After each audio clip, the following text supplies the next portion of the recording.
اعوذ باللہ من الشیطان الرجیم بسم اللہ الرحمن الرحیم الحمد للہ رب العالمین والصلاۃ والسلام علی محمد وعلی آلہ وسلم۔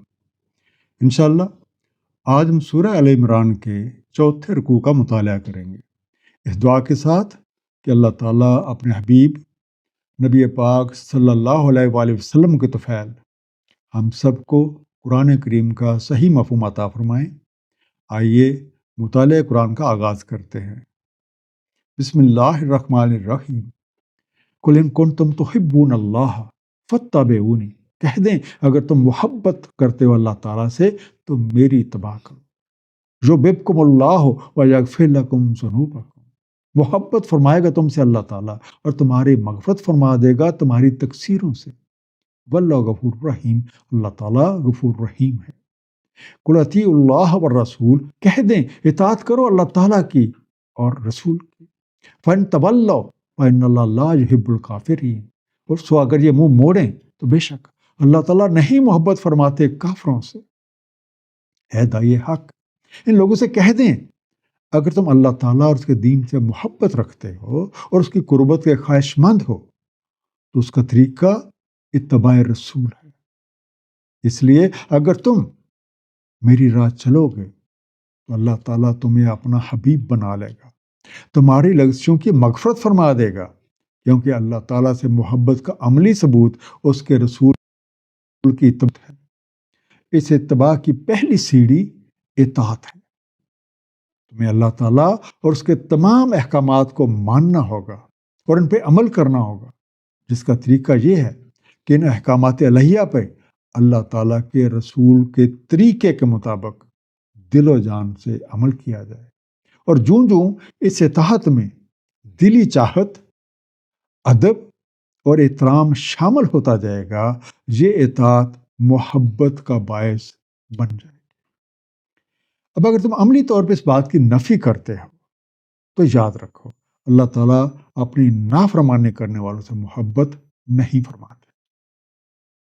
ان اللہ اصطفیٰ آدم و نوحا و آل ابراہیم و آل عمران علی العالمین، بے شک اللہ تعالیٰ نے ترجیح دی آدم علیہ السلام اور نوح علیہ السلام، آل ابراہیم علیہ السلام اور آل عمران کو عالمین پہ۔ ذریتم بعضھا من بعض واللہ سمیع علیم، ذریت ہیں بعض ان میں سے بعض کی، اور اللہ تعالیٰ سننے والا، علم والا ہے۔ ذریتن اولاد، اور اس کی جمع ہے ذریات، ڈیسیڈنٹس اور آف سپرنگس بھی آپ کہہ سکتے ہیں۔ اللہ تعالیٰ نے حضرت آدم علیہ السلام، حضرت نوح علیہ السلام، آل ابراہیم علیہ السلام اور آل عمران کو تمام عالمین پہ ترجیح دے کے منتخب فرمایا اور انہیں فضیلت دی، جس کی بنیادی وجہ ان سب کا اللہ کے دین پہ پوری طرح سے عمل پیرا ہونا ہے۔ یہ سب دین اللہ کے پیروکار اور ایک ہی سلسلے کے لوگ تھے، اور ان میں سے بعض ایک دوسرے کی ذریت سے ہیں۔ چونکہ اللہ تعالیٰ سمیع و علیم ہے، اس لیے تمام حقائق، خواہ ان کا تعلق دین سے ہو یا کسی چیز کے انجام سے، سب سے بہتر علم صرف اسی کو ہے۔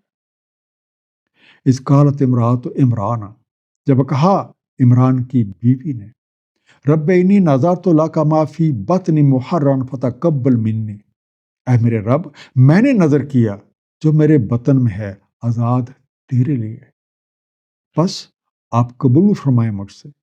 انک انت السمیع العلیم، بے شک آپ سمیع ہیں، آپ علیم ہیں۔ امرات بیوی، خاتون، وائف، آپ لیڈی بھی کہہ سکتے۔ بطنی میرے بطن میں، میرے پیٹ میں، مائی بیلی۔ محرران کسی مقصد کے لیے وقف کر دینا کہ مقصد کے علاوہ وہ جو بندہ ہے یا بندی ہے وہ باقی کاموں سے بالکل آزاد ہو، dedicated, freed for a purpose. حضرت عمران کی بیوی نے اللہ تعالیٰ سے منت مانی اور کہا، اے میرے رب میں اس بچے کو جو میرے پیٹ میں ہے آپ کی نظر کرتی ہوں، اور وہ صرف اور صرف آپ ہی کے کاموں کے لیے وقف ہوگا، برائے کرم میری اس عرض کو قبول فرما۔ آپ ہی دعاؤں کو سننے والے، اس کی قبولیت اور جو کچھ میرے پیٹ میں ہے اس کا علم رکھنے والے. فلما وضعتها قالت رب انی وضعتها انثى، جب جنا اسے بولی اے میرے رب میں نے تو جنی ہے لڑکی. واللہ عالم بما وضعت، اور اللہ تعالیٰ کو خوب علم ہے جو اس نے جنا. ولیس الذکر کالانثی، اور لڑکا نہیں ہوتا جیسے لڑکی. وانی سمیتها مریم، اور میں نے اس کا نام رکھا ہے مریم. وانی اعیذها بک وذریتها من الشیطان الرجیم، اور میں اسے پناہ میں دیتی ہوں آپ کی اور اس کی ذریت کو شیطان رجیم سے. وضعتها، اسے وضع کیا، ڈلیورڈ اٹ. انثی مؤنث، فیمیل. ذکر مذکر یا نر، مسکولین یا میل آپ کہہ سکتے ہیں. سمیتها موسوم کیا ہے، اس کا نام رکھا ہے، نیمڈ ہر. اعیذها پناہ میں دیتی ہوں یا پناہ چاہتی ہوں اس کے لیے. سیک ریفیوج فار ہر. جب حضرت عمران کی بیوی کے ہاں بچی پیدا ہوئی تو انہوں نے حسرت بھرے انداز میں کہا کہ اے میرے رب، میرے ہاں تو لڑکی پیدا ہوئی ہے، میں نے اس بچی کا نام مریم رکھا ہے اور میں اسے اور اس کی ذریت کو آپ کی پناہ میں دیتی ہوں شیطان رجیم. حالانکہ جو کچھ ان کے ہاں پیدا ہوا تھا اللہ تعالیٰ کو اس کا خوب علم تھا، کیونکہ بظاہر لڑکا دنیاوی لڑکی کی نسبت زیادہ موزوں ہوتا ہے. اس آیت میں ہمارے لیے ایک خوبصورت نسخہ بھی ہے، وہ یہ کہ جب بھی کسی کے ہاں اولاد پیدا ہو تو اسے چاہیے کہ اسے اللہ تعالیٰ کی پناہ میں دے دے، جو سب سے بڑا خیر خواہ اور سب سے بہترین محافظ ہے. فَتَقَبَّلَهَا رَبُّهَا بِقَبُولٍ حَسَنٍ، بس قبول فرمایا اس کو اس کے رب نے قبول حسن سے. وَأَنبَتَهَا نَبَاتًا حَسَنًا وَكَفَّلَهَا زَكَرِيَّا، اور اسے پروان چڑھایا عمدگی سے اور کفالت میں دیا اسے زکریا علیہ السلام. کلما دخل علیہ زکریا المحراب، اور جب بھی داخل ہوتے اس کے محراب میں زکریا علیہ السلام، وجد عندها رزقا قال یا مریم ان لک ھذا، موجود پاتے اس کے پاس رزق، کہتے اے مریم کہاں سے آیا یہ تیرے لیے؟ قالت ہوا من عند اللہ، وہ کہتی یہ اللہ تعالیٰ کے ہاں سے ہے. ان اللہ یرزق من یشاء بغیر حساب، بے شک اللہ تعالیٰ رزق دیتا ہے جو چاہتا ہے بغیر حساب. انبتہا، اسے اٹھایا، اگایا، بڑھایا، نرچرڈ ہر. کفلا، کفیل مقرر کیا، یا آپ کہتے ہیں ذمہ داری میں سونپا. پٹ ہر ان دی کیئر. المحراب، عبادت گاہ سے متصل سطح زمین سے بلندی پہ بنائے جانے والے جو کمرے ہوتے ہیں جس میں علماء اور جو خدام وغیرہ ہیں جو ان کے لیے مخصوص ہوتے ہیں، تو ان کے لیے عام طور پہ محراب کا لفظ استعمال ہوتا ہے. اب انگلش میں آپ کہہ سکتے ہیں پریئر چیمبرز. انا، کہاں سے، فرام ویئر. اللہ تعالیٰ نے اس بچی کو بخوشی قبول فرمایا اور اسے نہایت عمدہ طریقے سے پروان چڑھایا اور تربیت کے لیے حضرت زکریا علیہ السلام کی کفالت میں دے دیا. جب کہ حضرت زکریا علیہ السلام حضرت مریم علیہ السلام کے حجرے میں جاتے تو ان کے پاس کچھ نہ کچھ رزق رکھا ہوا پاتے. اسے پوچھتے کہ ہے مریم، یہ رزق بغیر ظاہری وسائل کے تمہارے پاس کہاں سے آیا ہے؟ اور جواب میں فرماتی کہ یہ من جانب اللہ ہے. بے شک اللہ تعالیٰ جسے چاہے بغیر استحقاق اور بغیر اندازے کے دیتا ہے.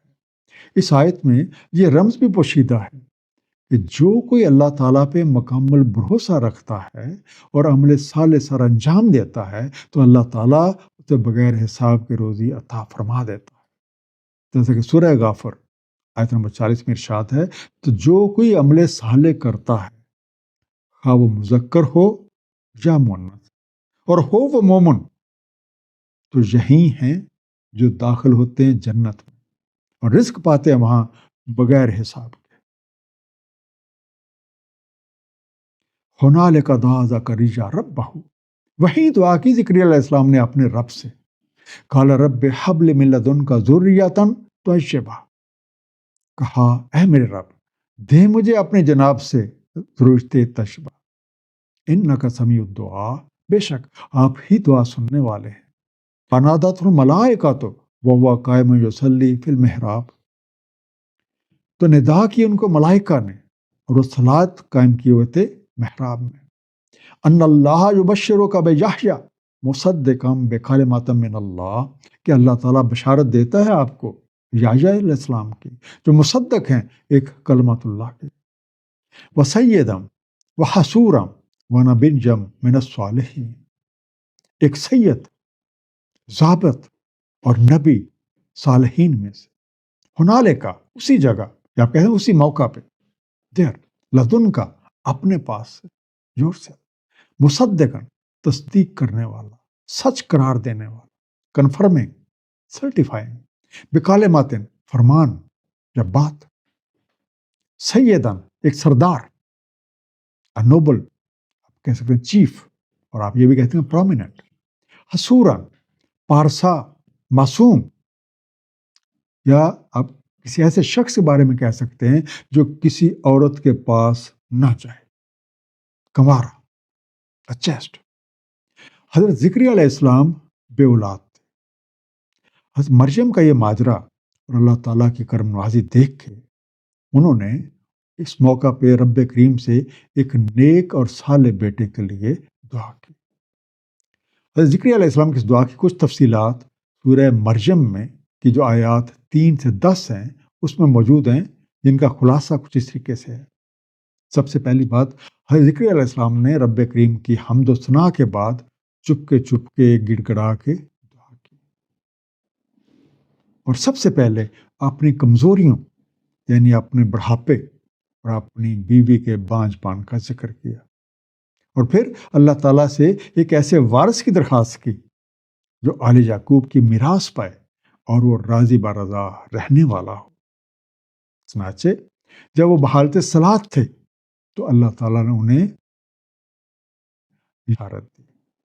یہ کلمات اللہ یعنی حضرت عیسیٰ علیہ السلام کی تصدیق کرنے والے، سرداری اور بزرگی کی شان رکھنے والے، دنیاوی لذات سے اپنے آپ کو روکے رکھنے والے اور کمال درجہ کے ضابط، اور نبوت سے سرفراز ہوں گے اور ان کا شمار صالحین میں ہوگا. قال رب انا یکون لی غلام، کہا اے میرے رب کیوں کر ہوگا میرے ہاں لڑکا، وقت بالغانی الکبر وامراتی آخر، تحقیق میں پہنچ چکا ہوں بڑھاپے کو اور میری بیوی بانجھ ہے. قال کذالک اللہ یفعل ما یشاء، فرمایا اسی طرح اللہ تعالیٰ کر ڈالتا ہے جو چاہتا ہے. قال رب اجعل لی آیہ، کہا اے میرے رب کر دیں میرے لیے کوئی نشانی. قال آیاتوں کا اللہ تکلم الناس ثلاثۃ ایام الا رمز، فرمایا تمہارے لیے نشانی کہ تم نہ کلام کرو لوگوں سے 3 دن مگر رمز سے. وَاذْكُرْ رَبَّكَ كَثِيرًا وَسَبِّحْ بِالْعَشِيِّ وَالْإِبْكَارِ، بس ذکر کرو اپنے رب کا بکثرت اور تسبیح صبح و شام. غلام، بچہ، اس کی جمع ہے غلمان، چائلڈ. الکبر، بڑھاپا، اولڈ ایج. آخر بنجر زمین کو بھی کہا جاتا ہے، اور کسی ایسے درخت کو اس طرح سے کاٹ دینا کہ وہ درخت پھل لانے کی صلاحیت سے محروم ہو جائے تو اسے بھی آخر ہی کہا جاتا ہے. اور انگلش میں آپ کہہ سکتے ہیں بیرن. بالعشیہ، شام کو، ایوننگ. الابکار، بکر، صبح، مارننگ. اب بیٹے کی خوشخبری سن کے حضرت زکریا علیہ السلام کو خوشگوار حیرت ہوئی، جس کا اظہار انہوں نے آیت نمبر 40 کے مطابق کچھ اس طریقے سے کیا کہ اے میرے رب میرے ہاں کیسے لڑکا پیدا ہوگا جبکہ میں بہت بوڑھا ہو چکا ہوں اور میری بیوی وہ تو بانجھ ہے اور اتنی عمر کو پہنچ چکی ہے اور آج تک ہمارے کو بچہ پیدا ہی نہیں ہوا. اس پر اللہ تعالیٰ نے انہیں تسلی دی کہ یہ اللہ تعالیٰ کے لیے کوئی ایسا بڑا کام نہیں ہے، کیونکہ سب کچھ اسی کے قبضہ قدرت میں ہے، اور جس کام کا ارادہ کر لیتا ہے وہ پھر ہو کے رہتا ہے. آیت نمبر 41 کے مطابق حضرت زکریا علیہ السلام نے نشانی کی درخواست کی جس پر عمل کر کے وہ گوہر مقصود حاصل کر سکے، جس کے جواب میں انہیں یہ بتایا گیا کہ وہ 3 دن تک کسی سے کلام نہ کریں اور کسی ناگزیر صورت میں بھی اشارے سے کام لیں اور اپنے رب کو خوب یاد کریں اور صبح شام اس کی تسبیح کریں۔ ان آیات میں خاص طور پر آیت نمبر 41 میں بے اولاد والدین کے لیے اولاد کا فارمولہ اور طریقہ کار بیان کر دیا گیا ہے۔ اسے سمجھنے کے لیے غور و فکر کی ضرورت ہے۔ تو جو بھی اس پہ غور و فکر کرے گا انشاءاللہ وہ رمز پا لے گا۔ ایک مختصر خلاصہ، اللہ تعالیٰ سے محبت کے دعوے کا ثبوت اللہ تعالیٰ کے رسول کی پیروی ہے، یعنی پیغام حق کو من و عین قبول کرنا اور اس پہ اللہ تعالیٰ کے پیغامبر کے بتلائے ہوئے طریقے کے مطابق اپنی زندگی کو سنوارنا۔ نبی اور رسول اللہ تعالیٰ کے منتخب بندے ہیں۔ اس سلسلے کی کڑی آل عمران بھی ہے، اور ان میں نمایاں نام حضرت مریم علیہ السلام اور ان کے بیٹے حضرت عیسیٰ علیہ السلام کا ہے۔ حضرت زکریا علیہ السلام نے حضرت مریم علیہ السلام کی پرورش کی اور ان پہ اللہ تعالیٰ کی نوازشات دیکھ کے اپنے لیے ایک نیک اور صالح بیٹے کے لیے دعا کی، تو اللہ تعالیٰ نے وہ فارمولہ عطا فرما دیا جس کی بدولت بڑھاپے اور بانجھ پن کے باوجود اولاد پیدا ہو سکتی ہے۔ اللہ تعالیٰ ہم سب کو قرآن کریم کا صحیح مفہوم عطا فرمائے اور اس پہ ہمیں نبی پاک صلی اللہ علیہ وآلہ وسلم کی سیرت طیبہ کے مطابق عمل کرنے کی توفیق دے۔ صدق اللہ العلی العظیم، صلی اللہ تعالیٰ علی حبیبہ محمد وآلہ وسلم۔